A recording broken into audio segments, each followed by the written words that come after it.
నిన్న ఎన్నికల్లో పెద్ద ఎత్తున విచ్చేసి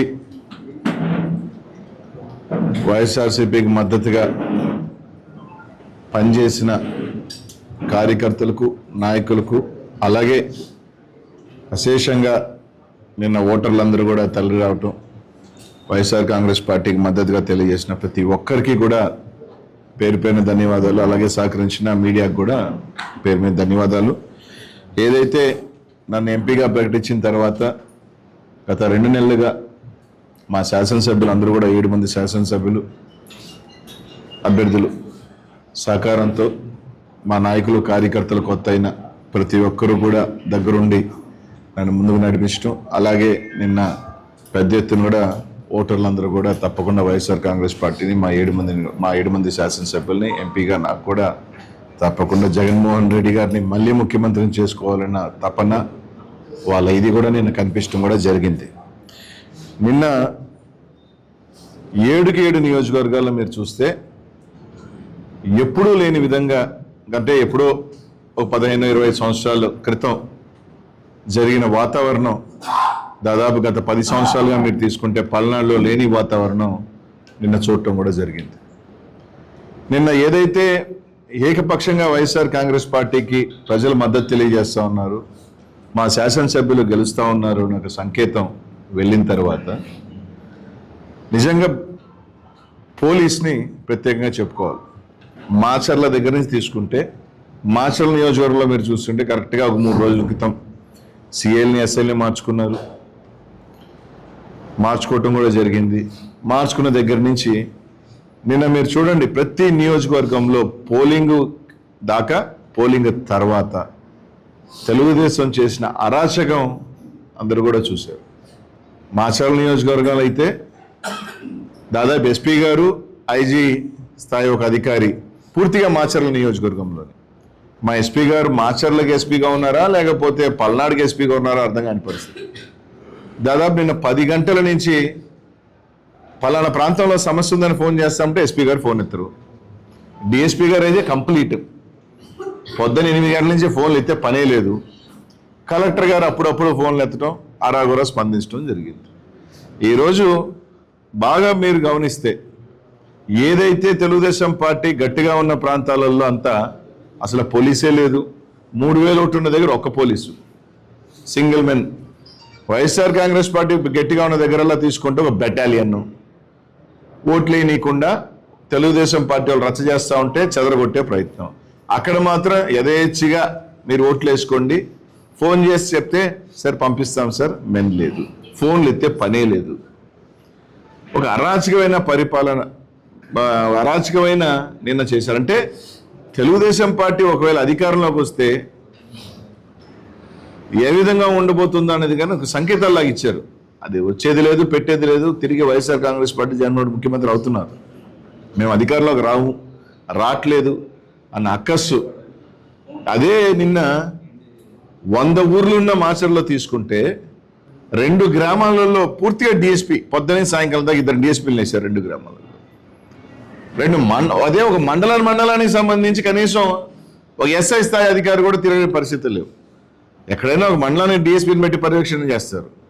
కానీ ఒక 2 గ్రామాలు, సరే ఆ గ్రామాలు దూరమా 2 కిలోమీటర్ల దూరంలో ఉన్న 2 గ్రామాలలో గొడవలు కూడా లేవు. ఆ గ్రామాలలో అక్కడ మాత్రం కంప్లీట్గా 2 డిఎస్పీలు పెట్టారు. మండలాలకు సంబంధించి మీరు తీసుకుంటే కనీసం ఒక మనిషి లేరు. ఎమ్మెల్యే కొడుకు మీద దెబ్బలు తగిలినాయి, ఎమ్మెల్యే గారికి గాయాలయ్యాయి. అక్కడికి వెళ్ళి పోలీసుకి ఫోన్ చేసే స్పందన లేదు. అంటే మాచర్లో కానీ కొన్ని ప్రాంతాలలో అభ్యర్థులు చేశారా ఎలక్షను, పోలీసులు అక్కడ అభ్యర్థులలాగే ఉండింది. ఎస్పీ గారు మాచర్ల చుట్టే ఇంకే ఊర్లో తిరిగింది, దాఖలాలు లేవు. ఎవరైనా ఎమ్మెల్యేలు కానీ అభ్యర్థులు కానీ ఫోన్ చేసి ఇబ్బందులు పడతానంటే ఎత్తేది లేదు. నేను సత్యనపల్లి చూడండి, దాదాపు ఎంతమందికి తలదెబ్బలు, దాదాపు నాకు తెలిసి ఒక 25-30 మందికి నిన్న ఎలక్షన్ జరిగేటప్పుడు తలకాయ బలిని. గొండ్లపల్లిలో తెలుగుదేశం పార్టీ అభ్యర్థి వెళ్ళిన తర్వాత ఒక మహిళ జాకెట్ చించి, ఏజెంట్ చించి, చీర చింపి బయటికి పంపించారు. ఎక్కడైనా ఉందన్నది. పోలింగ్ బూత్కి వెళ్ళి ఒక అభ్యర్థి తలకాయ బాలు కొట్టారు. ఇది నేను గురజాల, వినుకొండ, నరసరావుపేట అయితే ఎమ్మెల్యే ఇంటి మీదకే రాళ్ళు దాడి చేశారు. చిలకలూరుపేట, పెదకూరుపాడు, మొత్తం ఉంటున్న ఎస్ఐలకి, సిఐలకి, ఎస్పీలకి ఫోన్ చేసినా ఫోన్లు వేస్తే మనిషి కూడా లేడు. దాడులు చేస్తూ ఉన్నారు, కొడతా ఉన్నారు అన్న కూడా. ఇవన్నీ ఒక ఎత్తు అయితే పోలింగ్ అయిన తర్వాత ఇది బాధాకరమైన సంఘటన. నిజంగా వాళ్ళకి దమ్ముంటే రండి, అభ్యర్థులం పోటీ మేము, మా ఇళ్ళ మీద కొట్టాలా, రండి కొట్టుకుందాం. బీసీలు ఎస్సీల మీద మీరు కావాలంటే ఊర్లు లెక్కేసుకోండి.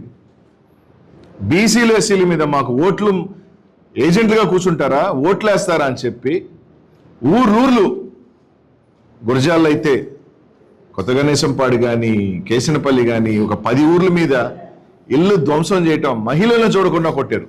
పెదకూరుపాడులో 15 గ్రామాలు, సత్తెనపల్లి అయితే ఈవెన్ స్టిల్ ఈ రోజు కూడా మాదాలలో ఊరు వెళ్ళిపోతే ఊర్లో ఇప్పుడు కూడా పగల కొడుతున్నారు. చీమలమర్రి, గుండ్లపల్లి, కుంకలగుంట మహిళల్ని. పల్నాడులో నేను పల్నాడుకి వచ్చేటప్పుడు లేదా పల్నాడు ఏదంటే పల్నాడులో పౌరుషం అంటారు. ఆడవాళ్ళని కొట్టేవాడు వాడు మగవాడు, వాడు పౌరుషవంతుడా. ఇళ్ళల్లో లేని మనిషి మగవాళ్ళు లేనప్పుడు ఇళ్ళలోకి వెళ్ళి ఇళ్ళ ధ్వంసం చేసి ఆడవాళ్ళ మీద ఒక ప్రతాపం చూపిస్తాను అంటే ఇది ఇక్కడ తెలుగుదేశం పార్టీ నాయకుల కన్నా కూడా పైన నుంచి, ఎందుకంటే ఇది ఒక నియోజకవర్గంలో జరుగుతుందంటే స్థానికంగా అనుకోవచ్చు. 7 నియోజకవర్గాల్లో ఒకే స్టైల్ ఆఫ్ ఫంక్షనింగ్ జరుగుతుంది. 7 నియోజకవర్గాల్లో మీరు తీసుకున్న పెదకూరుపాడు ఇదే పరిస్థితి, గురజాల ఇదే పరిస్థితి, మాచర్ల ఇదే పరిస్థితి. నిన్న చిలకలూరుపేటలో కావూరు చండి ఎస్సీ కాలనీలో ఒక బూత్ ఉంటే దానికి సంబంధం లేని పక్క గ్రామం వాళ్ళు వచ్చి తీసుకొచ్చి ఆ బూత్లోకి వచ్చి, ఆ బూత్లో కదా గొడవ, కర్రలు తీసుకొని వచ్చి వాళ్ళని కొట్టే ప్రయత్నం ఎస్సీ కాలనీ కావూరులో. సత్తెనపల్లి ఇంత అరాచకం. మీకు నిజంగా గెలుస్తారంటే ధైర్యం ఉంటే ఈ అవసరం లేదు కదా. మీరు గెలుస్తారన్న ఒక భరోసా ఉంటే ఇవన్నీ అవసరం లేదు కదా. అంటే బీసీలు ఎస్సీలు ఓట్లు వేయకూడదా అంటే బీసీలు ఎస్సీలు ఓట్లు వేయకూడదా అని అడుగుతా ఉన్నా. ఓట్లు వేస్తే కాలనీల మీద మేము పెరగొడతారా? నిన్న ముట్టుకూరుకు సంబంధించి మార్చల్లో పొద్దునే ఎమ్మెల్యే అభ్యర్థులను హౌస్ అరెస్ట్. అసలు ఎమ్మెల్యేలను హౌస్ అరెస్ట్ చేసేది ఏంది? వాళ్ళు మాత్రం యథేచ్ఛగా వదిలేశారు. సత్యనపల్లిలో కన్నా లక్ష్మీనారాయణ గారు తిరుగుతారు, ఇక్కడ అరవింద్ బాబు గారు తిరుగుతారు, అక్కడ బ్రహ్మానంద రెడ్డి తిరుగుతాడు, ఇక్కడ ఎనపతినాయన తిరుగుతాడు. కానీ వైసీపీకి సంబంధించిన ఎమ్మెల్యేలు మాత్రం హౌస్ అరెస్ట్లో ఉండి వాళ్ళ పార్టీకి వాళ్ళు పనులు చేసుకుంటారా? ఎస్పీ గారు పోలీసుకి ఫోన్ చేస్తే మా దగ్గర మెనలేవు సార్, కొట్టుకుంటే ఊర్లో మాకు తెలియదు. ఇదే సమాధానం అంటే ఒక పోలీస్ అఫీషియల్స్ చెప్పాల్సిన సమాధానం నేను ఎస్పీ గారు చెప్తున్నారు. చర్య తీసుకుంటాం సార్. ఏంది తలకాయ వాళ్ళు కొట్టి, ఆడవాళ్ళు తలకాయ వాళ్ళు కొట్టి, ఆడవాళ్ళు చీరలు లాగి జాకెట్లు చించి పంపిస్తుంటే తర్వాత చర్యలు తీసుకుంటాడా? ఇది ఎస్పీ గారు సమాధానం రాత్రి మాకు. సార్ నేను దారుణం, పెదకూరుపాడు ఎమ్మెల్యే గారు ఫోన్ చేసి 3 గంటల నుంచి ఫోన్ చేస్తున్నాము, ఇక్కడ ఏజెంట్లు పాపం బయటికి రావాలంటే కొట్టేదానికి సిద్ధంగా ఉన్నారు. ఎస్పీకి, సిఐలకి, డిఎస్ఎల్ ఫోన్ చేసి ఎత్తట్లేదంటే కలెక్టర్కి ఫోన్ చేసి సార్ ఇది పరిస్థితి అంటే మళ్ళీ కరెక్ట్గా 20 నిమిషాల తర్వాత మళ్ళీ నాకు ఫోన్ చేసి అవసరం లేదన్ను వారికి తలకాయ వాళ్ళు కొట్టారు, 2 కాలు చెల్లెలు కొట్టారు అని చెప్పి.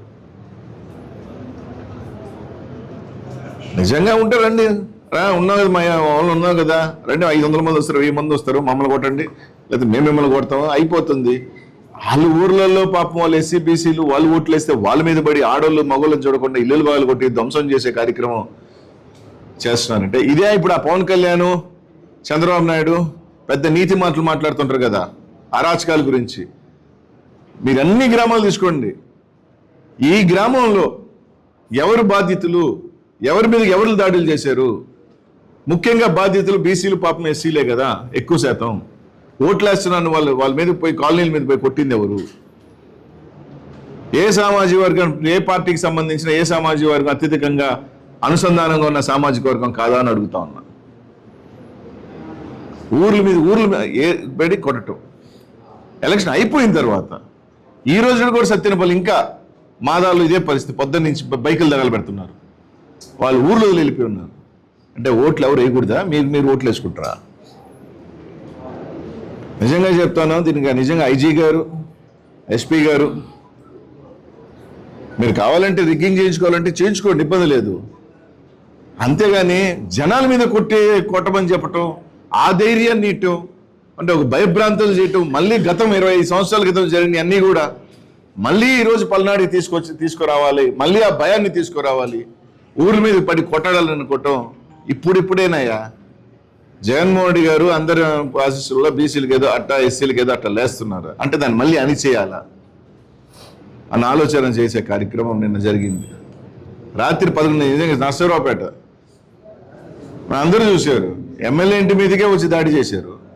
అదే ఎమ్మెల్యే గారు ఎస్పీ గారికి ఊళ్ళ మీద పడుతుంటే కనిపించలా. ఎమ్మెల్యే గారు మళ్ళీ రిపీటెడ్గా ఒకసారి రిక్వెస్ట్ చేసిన తర్వాత అందరినీ పంపించిన తర్వాత మళ్ళీ కూడగొడుతున్నారు, తప్పదు ఇక్కడ నాకు పేషెంట్స్ ఉన్నారని చెప్పి తీసుకుంటే మాత్రం వచ్చి సార్ జనాలు పంపించమంటాడు. అక్కడ దాడులు జరుగుతూ ఉన్నారు. మీరు అన్నీ ఇక్కడ పిడుగురాల్లో కానీ ఇక్కడ కానీ హాస్పిటల్ చూశారంటే తలకాయ పాలు కొట్టిన వాళ్ళందరూ ఎవరు కనుక్కోండి, పగలు ఉడుచుకున్న వాళ్ళందరూ పాపం, తలకాయలు కాళ్ళు కొట్టించుకున్న వాళ్ళంతా ఎవరు? వైసీపీకి సంబంధించిన వాళ్ళు కదా పాపం. అందరూ ఎవరు? అందరూ బీసీలో, ఎస్సీలో, మైనార్టీలో. నిన్న గుండ్లపల్లిలో బూత్కెళ్ళి నలుగురు తలకాయ పాలు కొట్టారు. ఎవరు? ఎమ్మెల్యే అభ్యర్థి వచ్చిపోయిన తర్వాత. ఊర్లూరిని కొడతా ఉన్నారు గురజాల్లో. ఇంకా మార్చాలంటే తీసేయండి. ఒక స్పెషల్ సిస్టమే దిగేసింది. ఒక ఐజీ, ఒక ఎస్పీ, ట్రైనీ డిఎస్పీలు, పోలీస్ బెటాలియన్ అంతా కొరవ నియోజకవర్గాలలో కన్నా మొత్తం మాచల్లో దింపారు. ఇంకేదన్నా ఉంటే వైసీపీకి సంబంధించిన ఊర్లు ఉంటే అక్కడ దింపారు. అదే తెలుగుదేశం పార్టీకి సంబంధించిన ఊర్లన్నీ విచ్చలవిడిగా ఒక మనిషిని పెట్టి ఒక పోలీసు, ఆ పోలీసు కూడా పాపం ఏదైనా 30 సంవత్సరాలు కాదు పాపం, ఒక 60 సంవత్సరాలు 50 సంవత్సరాలను రిటైర్మెంట్ దగ్గరున్న వాళ్ళని పెడతారు. పాపం ఆయన ఏం చేస్తాడు? ఈ కార్యక్రమం ఓడిపోతారనే భయం. ఈరోజు ఖచ్చితంగా పల్నాడులో నర్సరావుపేటలో 7 గెలుస్తున్నాం, ఎంపీ గెలుస్తున్నాం. జగన్మోహన్ రెడ్డి ఆశీస్సులతో ఆయన ఓట్లేని ప్రజలందరూ కూడా వచ్చారు. తప్పకుండా వైఎస్ఆర్ కాంగ్రెస్ పార్టీ అధికారంలోకి వస్తుంది. తప్పకుండా మూల్యం తప్పకుండా చెల్లిస్తారు. ఇది మంచి పద్ధతి కాదు. ఇది ఖచ్చితంగా చెప్తున్నాను. ఇక్కడికన్నా కూడా ఇది పైనుంచి వచ్చింది. ఇది ఒక సిస్టమ్ ప్రకారం, ఒక ప్లాన్ ప్రకారం తీసుకున్న కార్యక్రమం. ఎందుకంటే గతంలో గత 4-5 సార్లు జరిగినాయి. ఇంత ఎత్తుగా ఎడవ చిన్న ఘటనలు జరిగినాయి. కానీ ఊర్లూర్ల మీద దాడులు కానీ, ఊర్లూర్ల మీద గొడవలు కానీ ఈ మధ్యకాలంలో నాకు తెలిసిన లోకల్ ఇన్ఫర్మేషన్ ప్రకారం కానీ స్థానిక మా పెద్దలు శాసనసభ్యులు కానీ చెప్పిన ఎక్కడా లేదు. మా ఎస్పీ గారు పాపం, మా ఐజీ గారు, సిఐలు, ఎస్ఐలు మాకే ఫోన్లు ఎత్తన వాళ్ళు. ఇంకా ఎవరికి ఫోన్లు ఎత్తుతారండి? ఎవరికి ఫోన్లు ఎత్తుతారు? కలెక్టర్ గారు అయితే పాపం చేస్తే స్పందిస్తానంటాడు. స్పందించే లోపల పని అయితే అయిపోతూ ఉంది. బట్ అయినా పల్నాడు ప్రజల విజ్ఞతతో, పెద్ద మనసుతో చేశారు. మా కార్యకర్తలు, నాయకులు అందరూ కూడా ఎన్ని ఇబ్బందులు వచ్చినా, ఎన్ని అడ్డంకులు వచ్చినా, వాళ్ళు ఎంత అరాచకం చేసినా, దారుణం. నిన్న పాకాలపాడులో తలకాయ బాగా కొట్టిన తర్వాత కట్టుకొట్టుకుని ఏజెంట్కి వస్తే మళ్ళీ కాలేరు కొట్టారు. కట్టుకొట్టుకుని బూతుకు వస్తే వీడు మళ్ళీ వచ్చాడనే కాలేరు కొడుతున్నాడు, మళ్ళీ కాలేరు కొడుతుంట. అట్లాంటి ఎన్ని చేసినా, ఎన్ని భయభ్రాంతులకు గురి చేసినా నిలబడి పోరాటం చేసి అడ్డగా నిలబడిన మా కార్యకర్తలు అందరికీ కూడా ధన్యవాదాలు. అటు వాళ్ళందరూ కూడా భరోసా ఇస్తా ఉన్నాం. తప్పకుండా వాళ్ళందరికీ అండా ఉంటాం. ఖచ్చితంగా భగవంతుడి దయ వల్ల అన్నీ మంచి జరుగుతాయి. బదిలా కూడా అదే స్థాయిలోనే ఉంటుంది. ఎక్కడ ఇచ్చింది పల్నాడులో ఇచ్చింది తిరిగి ఇచ్చేయటం అలవాటే అంటారు. సరే, రెట్టింపుగా ఆ భగవంతుడి ఆశీస్సుల్లో ఉంటుందని మాత్రం అనుకుంటున్నాను. ఉండి చెప్తాను. కరెక్ట్గా 3 రోజుల కింద ఉండండి. 3 రోజుల కింద ఈసీ పరిధి ఏంటి? ఈసీ పరిధి ఉన్నా వాళ్ళకి కావాల్సి 100 మంది అఫీషియల్స్ ఉన్నప్పుడు 100 మంది ఎవరు సింపథైజర్స్ ఉండరు. 1 మంది 30% అలా సింపథైజర్స్ ఉంటారు, 30 మంది ఇలా ఉంటారు, 30-40% న్యూట్రల్స్ ఉంటారు. They would have kept neutral person. But neutral person అనేది లేకుండా అఫీషియల్ అడ్డకూరైన ఆ మనిషిని తీసుకొచ్చి పెట్టి, అలాగే సీఏల్ని 2 రోజుల ముందు మార్చాల్సిన అవసరమే ఉంది. మాచర్లలో కరుడు కట్టిన తెలుగుదేశం పార్టీ సస్పెండ్ అయిన అధికారులు తీసుకొచ్చి పెట్టాల్సిన అవసరం ఏమొచ్చింది? నిజంగా if they would have done an impartial, ఒక సస్పెండ్ చేయబడిన ఎస్ఐని ఆయన సిఐని తీసుకొచ్చి పెట్టాల్సిన అవసరం ఏముంది? Do you recommend? Narayana Swamy ఆయన సస్పెండెడ్ ఎస్ఐగా ఉన్న అతన్ని తీసుకొచ్చి పెట్టాల్సిన అవసరం ఏముంది? ప్లాంట్ కదా. మాచర్లకు సంబంధించి 100 గ్రామాలు ఉంటే మండలానికి ఒక డిఎస్పీని పెడతారు, గ్రామానికి ఒక డిఎస్పీని పెడతారా సార్? గ్రామానికి ఒక డిఎస్పీని పెడతారా? ఎమ్మెల్యే గారిని ఓటు వేయించేదానికి మరీ దుర్మార్గం. 5 o'clock పోయేదానికి అరగంట సేపు బతిలాడుకోవాల్సి వచ్చింది. లాస్ట్కి చిన్న ఇంకా ఎద్దరు పడిపోయినట్టు 20లో పోతుంది ముందు. ఆయన సొంత గ్రామానికి వెళ్ళి ఓటు వేయాలన్నా కూడా ఇప్పుడే అరెస్టెడ్ ఇంట్లో ఆయన సొంత గ్రామంలో చేయండి, ఇబ్బంది ఏముంది? మమ్మల్ని ఏమో ఇళ్లలో కూర్చోమన్నారు, వాళ్ళ అభ్యర్థులు మాత్రం స్వేచ్ఛగా తిరిగారు. ఏమన్నా అంటే మాకు పైనుంచి ఇన్స్ట్రక్షన్, ఆ పైనుంచి ఇన్స్ట్రక్షన్స్ ఇచ్చేవాడు ఎవరు?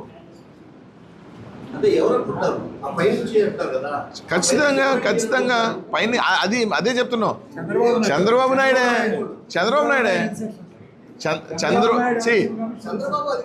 ఎలక్షన్ కమిషన్ ఉండరు, తెలుసుకోండి సార్. అడగట్లేదు. ఎలక్షన్ కమిషన్ నిష్పక్షపాతంగా న్యూట్రల్గా వ్యవహరించాల్సిన ఎలక్షన్ కమిషన్ ఒక లైన్ దాటి, ఒక పరిధి దాటి ఒక లైన్ తీసుకుందని చెప్తున్నాం. మాకు సపోర్ట్ చేయమని మేము ఎందుకు అడుగుతాం? They should have acted neutral election న్యూట్రల్గా ఉండాల్సిన ఎలక్షన్ కమిషన్ పరిధి దాటి వాళ్ళు ఏది చెప్తే అది చేయించుకొని, వాళ్ళు ఏది చెప్తే అది చేసి, ఏ అధికారులు కావాలో అది చేయించుకోను వాళ్ళకి అండగా సపోర్ట్గా ఉండింది. లేకపోతే ఊర్ల మీద పడి దాడి చేయడం ఏంటండి? ఊర్ల మీద అయిపోయిన తర్వాత స్టిల్ ఇట్ ఇస్ హ్యాపెనింగ్. మాదాలో పోయి చూడండి. ఏదైతే ఒక నిమిషం, ఏదైతే బ్యాలెట్ పగిలినా కూడా రీపోలింగ్ జరపలా. బ్యాలెట్ పెట్టి వైసీపీ ఏజెంట్ లేకుండా పోలీసులు కాపలాగాతో ఓటింగ్ వేయించుకున్నారు. ఎక్కడైనా ఉందా? పోలీసులు కాపలా పెట్టి వైసీపీ ఏజెంట్ లేకుండా మళ్ళీ ఇంకొక బాక్స్ తీసుకొచ్చి పెట్టి మీరు రిగ్ చేసుకోండి అని చెప్పారబ్బా మాచర్లో అడిగాం. మరిన్ని వీడియోస్ కోసం ఛానల్ ని సబ్స్క్రైబ్ చేయండి. లేటెస్ట్ అప్డేట్స్ కోసం వాట్సాప్ ఛానల్ ని ఫాలో చేయండి. అండ్ లింక్ డిస్క్రిప్షన్ లో ఉంది.